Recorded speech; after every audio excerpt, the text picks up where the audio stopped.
Hello and welcome to Let's Play 2 on MARQ Sports Network, proudly presented by Sloan. April showers bring May flowers, and this past month, the Cubs' flourishing offense has been pouring hits onto their opponents. Back there, and it's gone! We're almost a month into the season, and the Cubbies' bats continue to blossom into some of the best of the league. Crack of the bat, everybody's running.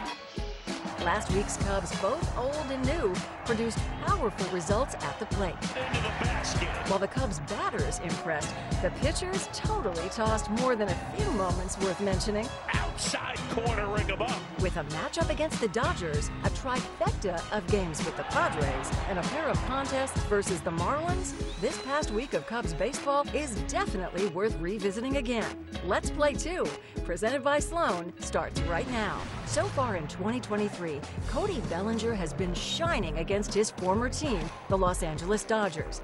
More of the same continued on Sunday, with the one and only Clayton Kershaw on the mound. Base hit.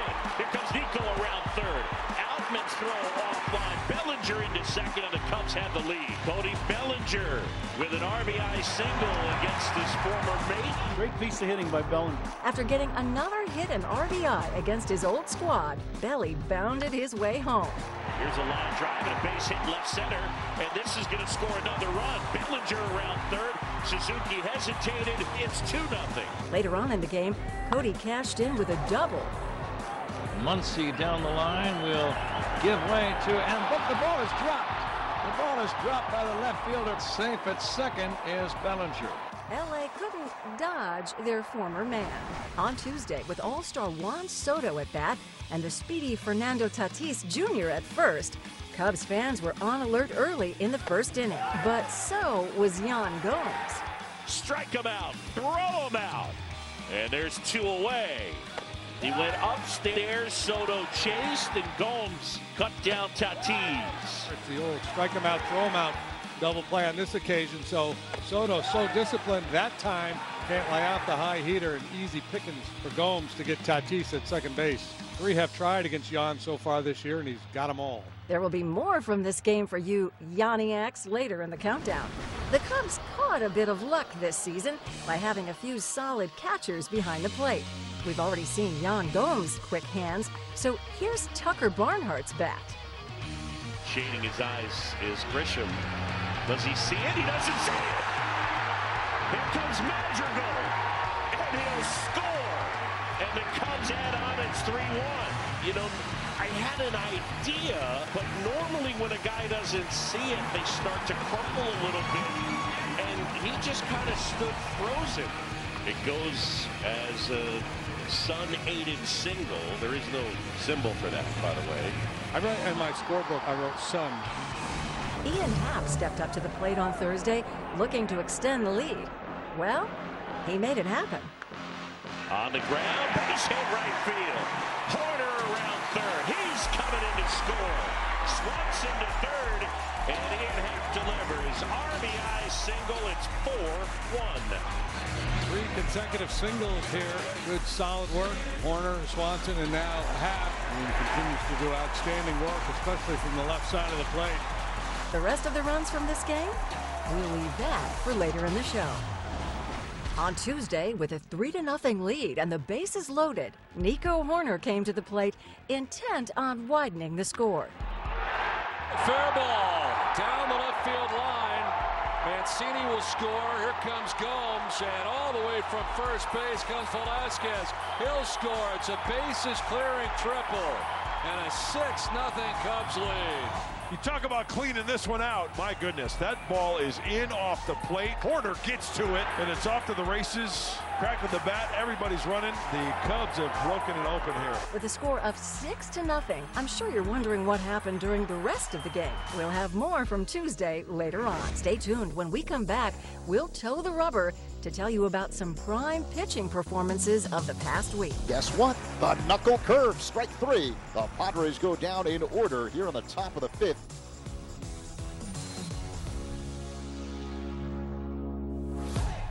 Welcome back to Let's Play 2 on MARQ Sports Network, presented by Sloan. Last week's top moment was Drew Smyly's stellar performance against the Dodgers, where his perfect game bid ended with a memorable mishap. To commemorate the moment, the Cubs had a little fun and made these t-shirts. While the game wasn't perfect, Drew still had a great day on the mound, and he wanted to keep the momentum rolling in his next start, which took place on Wednesday against the Padres. Swing and a miss, and he got him. Soto going on strikes, and there's 2 away. Up where he left off last time. Swing and a miss, strike 3. Perfect start for Smyly. 1, 2, 3 with a pair of strikeouts. After a strong first inning, Drew kept them scoreless through the next 3. Swing and a miss, and Smyly continues his roll. Slowly to the right side, fielded by Horner. Quick throw to first to get him and end the inning. Ground ball right side. Horner's got it. Throws to first. Gets him. Good play, Nico Horner. Inning over. Padres do not score. Smyly's day would come to a close after facing Juan Soto in the 5th. Soto out in front, a swing and a miss. Guess what? The knuckle curve, strike 3. The Padres go down in order here in the top of the 5th. While he didn't get the win, we got another performance from Drew worth smiling about. After a strong steal start that we'll see later on, the bullpen was tasked with preserving the shutout. 1-2. Swing and a miss, and that one at 96. Look out. Strike 3 call. Got him looking. What a job by Alzolay, striking out both Machado and Bogaerts. The Cubs still have the lead. We go to the bottom of the 6th inning. Then MARQ Jr. took the mound. Swing and a miss, and Cronenworth is gone. Leiter eats him up, and there's 1 away. Carpenter at second, Nola at first. Line drive, and Wisdom grabs it out of the air, and that's the inning. Mark Leiter Jr. able to hold the Padres at bay. After that, Keegan Thompson towed the rubber. Strike 3 call. He caught Tatis run looking for something off speed. Top 8, 2 outs, first and second. And that one in the air to right. Suzuki is there to make the catch, and Keegan Thompson gets out of the jam. And then Michael Rucker took the ball from Thompson to keep the shutout alive. With 1 out left, he faced Fernando Tatis Jr. with the crowd on its feet. 11 shutouts all of last year. That is number 5, and they went at 6 in. Marcus Stroman came into Friday's game looking for a rebound performance after his last start. Now, we all know every pitcher wants to start their night on the right note, right? And a swing and a miss, and Stroman carves up Chisholm, and there's 1 away. Do you like jazz? The Stro Show continued into the 2nd inning. In there, got him looking. Stroman freezes Garcia. After the 2nd, Marcus continued his solid day. He would get pulled in the 7th inning and finish the day with a line of 3 strikeouts, 2 walks, 6 hits, and 2 earned runs. On Thursday, Hayden Wesneski took the mound, hoping to add another W to the win column. As Bogart swings and misses, got him on the sweeper, and that's... After striking out Xander Bogaerts, Hayden then led up a solo shot to Manny Machado, but got right on track with another K. After allowing 1 run in the 2nd, Wesneski had great control the rest of the game and didn't allow another score. Swing and a miss, strike 3. There was the slider, and that is a strikeout for Hayden Wesneski. Drilled to right, Suzuki back, and he made the grab. Hayden finished the day with a line of 3 strikeouts, 4 hits, 1 walk, and 1 earned run. Battled through his stuff today. I mean, we gave it 1 through 5. Still come away with a win. The offense gives you enough, especially against this good offensive group. Very talented lineup they have over there, and you know, to make pitches when you had to. I think that's the thing that stand out for me today. Fastball, I felt like I was commanding it. I felt like I was using my legs with it. The spin wasn't. I'm starting to be able to throw the strike slider and then the strike the ball slider. Starting to be able to step on it a little bit, and that's something that like I haven't been able to do necessarily. So it was kind of nice to feel out. Okay, that wasn't right. All right, that one was good. I come in the dugout and it's like, okay, yeah, that was really good. Get on your feet, fans. Because when Let's Play 2 returns, we'll see a special edition of a well-known tradition from the friendly confines.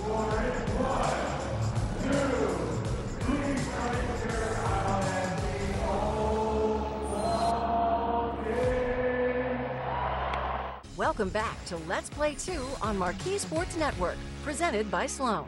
Every time batters step to the plate at Wrigley Field, the voice of Jeremiah Peprocki traditionally fills the air for each of their introductions.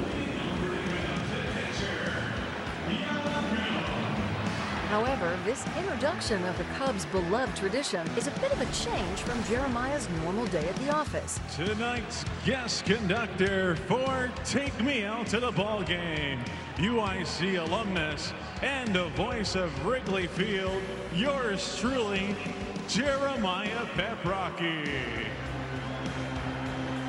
All my Flames in the building tonight, make some noise. Let's do this. John, you ready? All right, Cubs fans, let me hear you good and loud. A 1, a 2, a 3. Take me out to the ball game. Take me out with the crowd. Buy me some peanuts and Cracker Jack. I don't care if I ever get back, for it's 1, 2, 3 strikes, you're out at the old ball game. Let's get some runs. On Friday, in the 6th inning, with a runner on third, some fast hands at short made quick work of a double play to end the inning. Double play! Double play ends the inning. Chisholm wandered off the bag. A line smash, a leaping catch by Swanson. Immediately he looked at third, made a little lob toss, only about a 30-foot throw to Wisdom, and they double up Chisholm to end the inning. What a play. When's the last time you saw a 6-5 double play? No, I mean, the thing is, I don't understand where Chisholm is going. If the ball gets through the infield, you can walk home. Way to go, Dansby. Yan Gomes has been on a powerful path to start the year. After hitting 8 home runs all of last season, he already had 3 entering Sunday's game against the Dodgers. Got him! Home run, and it's 3-2. Well, we talked about it earlier. Yan Gomes, in his career as a guy who's beaten up lefties, this is not your average lefty on the hill, but nevertheless, Gomes, the home run, is 4th. Kershaw comes back with a little cutter. He wants it inside. It doesn't get inside. It starts out away and ends up in the middle of the plate. 3 pitches that Gomes had seen, same spot. Third one ends up in the seats. Clayton Kershaw went down to a knee, like he knew. Like, Yeah, you know right away. you know. Yeah. Clayton knew it was a Gomes run. From one backstop to another, the Cubs catchers keep crushing. This one drilled left field. That ball's pretty well struck. Way back there, and it's gone. Nelson Velasquez will touch them all. He is feeling good. And the Cubs lead it 1-0 for Nelly, his 3rd home run. Ready for the cheese, and he ate the cheese. I'd like some cheese, please. That's why Nelson has stayed with the Cubs. He has come here, and when he gets a chance to play, he's done some dynamic things here in the short part of the season. And he gets a fastball in her half, or a cutter, and he didn't miss it. He hits a rocket out of the ballpark to left. It ended up going a long way. I'm catching a slight theme this week for a few of these moments. We've seen Tuesday's stellar performances on the mound and Nico Horner's terrific triple. But how did those other runs get on the board? Yan Gomes has the answer. Pretty well struck. That one back, that one gone. Yan Gomes has gone deep again, his 5th of the year, and continues to beat up on the lefties. And the Cubs jump out front. It is 2-0. Whoa. Well, what a power surge it has been in the early going for Yan Gomes. He had 8 home runs all of last season. As Book said, this is number 5 already here in 2023. Gomes' impressive streak continued throughout this game. After hitting singles in the 4th and 6th, Delivers the opposite field line drive knock. He's got himself a 3-hit night. There's your man of the match. Gomes took the plate in the bottom of the 8th, looking to extend the lead. Line drive, base hit right field. Wisdom comes in to score. Yan Gomes a 4-hit night. He's knocked in all 3 runs. Have a game, Yan Gomes. Boy, what an impressive show by the veteran here tonight. Former Padre Eric Hosmer joined the Cubs this offseason, and he wanted to get a little payback on his former ball club. That's out to center. That one's back, and it's gone. Hos leaves the lot. His first Wrigley Field homer as a Cub, and we're tied up 1-1. That was scorched. He was behind that 2-0 fastball just a little bit, and able to time up the 3-2 offering from Lugo. Clobbering a home run. He got all of that one. Straightaway center field home run with the wind blowing in from right. So you know Haas got all of this one and then some. Now, the next player at the plate has always been a Cub. But since his homie Hosmer just got his 2nd homer of the year, he wanted to back his guy up by doing just the same. Velasquez out of here. And just like that, it's 2-1. If you pull the ball in the air and hit it hard, it's got a chance. A really good one with the wind. Velasquez gets this pitch out over the plate, and he hammers this ball to left field. This is a no doubt home run deep into the bleachers in left center. Velasquez's 2nd home run of the year. His other one a grand slam against Seattle. With their 4th back-to-back home runs of the season, the red-hot bats of the Cubs are already approaching their tally of 6 from last year. Stick around for the final stretch, because when Let's Play 2 returns, we'll showcase some moments you surely won't want to miss. So congrats to Stroh. Really consistent. It's hard to do.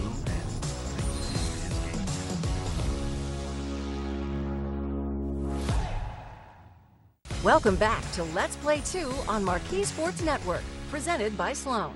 Dansby Swanson stepped up to the plate on Thursday, looking for his first long ball of the year. And with a little help from Wrigley Field... Going back, Soto at the wall, and gone!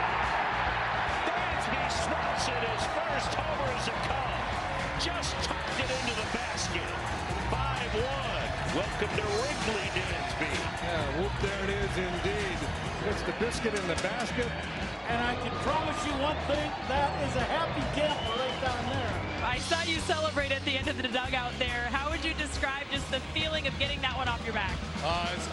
It's cool. I don't even really have many words other than I'm just thankful for the staff that we have and just the confidence that they instill in us every day. The work that they put in with us, they're in the grind with us each and every day, and couldn't be more grateful for that. Did you think you got a hold of that one off the bat? No, I think I got a glimpse of Wrigley when the wind's blowing in the right direction. No, I think by my reaction, I didn't think I hit that great, but they all count. You know, especially letting it go in the basket, that's nice, right? Little special place here to hit your first one and have a basket catch it. No, I think that was a big add-on run. One thing I love about this team in general is not get complacent with the lead. 2 or 3 runs, always have a mind. A Dansby dandy. Before joining the Cubs this season, Marcus Stroman was a quality pitcher for the Toronto Blue Jays and New York Mets. By racking up hundreds of strikeouts for each franchise, as well as more than a few for the Cubs this season, Marcus entered Sunday's game staring down a significant milestone for any pitcher. Stroman, a payoff pitch to Freeman. In there, got him looking, and career strikeout number 1,000 for Marcus Stroman. So congrats to Stroh. Let's throw that ball out of play, please. There goes. The announcement goes up on the big board. Fans applaud, and Marcus responds, applauding the faithful here at Wrigley Field. And I give Eric Backus, the home plate umpire, some credit here because he's given him some time to enjoy the moment. Yeah, absolutely. It's been very clear how much Marcus Stroman has enjoyed pitching for the Cubs. And the ironic thing is he'd never pitched at Wrigley Field until becoming a Cub. It's amazing, especially coming for a single baller like me. I'm not someone who punches a lot of guys out, so it takes a few more innings to get there. But I truly feel like I'm getting better with age, so I'm very thankful and grateful for everyone who's been involved in the process, and just very thankful for the moment. His Wrigley debut was this year? The more you Stroh. Congrats, Marcus. In case you didn't know, last week, Nico Horner was riding an amazing on-base streak. He had reached base in 23 consecutive games entering Saturday. Could he make it 24? Wild throw, and safe at first is Horner. That'll be an infield single.